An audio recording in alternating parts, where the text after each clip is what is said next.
नाशिक शहरातून वाहणाऱ्या गोदावरी नदीच्या पात्रातील पानवेली काढण्याचं काम महापालिकेच्या माध्यमातून युद्ध पातळीवर सुरू आहे।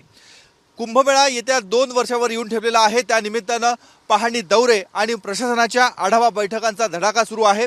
या सर्व बैठका आणि पाहणी दौऱ्यामध्ये गोदावरी नदीच्या प्रदूषणाचा मुद्दा हा प्रत्येक वेळेस ऐरणीवर येत आहे।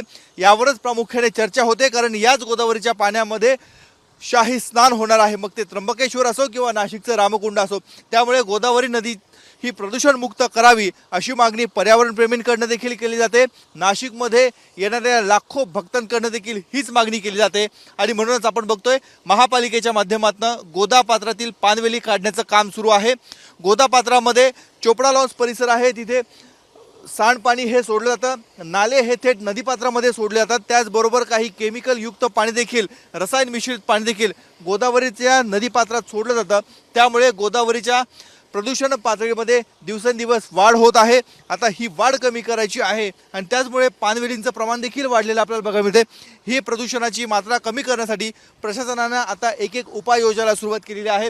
सुरुवातीला नदीपात्रामध्ये ज्या पानवेली वाढलेल्या होत्या त्या पानवेली काढण्याचं काम आता प्रशासनाने हाती घेतले। हेच पाणी पुढे रामकुंडा परिसरामध्ये जातं आणि तिथेच लाखो भाविक येऊन स्नान करत असतात, तीर्थ घरी घेऊन जात असतात, त्यांना हेच पाणी न्यावं लागतं। त्यामुळे आता कुंभमेळ्याच्या पार्श्वभूमीवर नाशिक महानगरपालिका, जिल्हा प्रशासन हे सर्वजण ॲक्टिव्ह मोडवर आलेले आहेत आणि गोदावरी प्रदूषण मुक्त करण्यासाठी हालचाली सुरू झाल्या आहेत। कॅमेरामन मयूर बारगजेसह मुकुल कुलकर्णी, एबीपी माझा, नाशिक। एबीपी माझा, उघडा डोळे बघा नीट।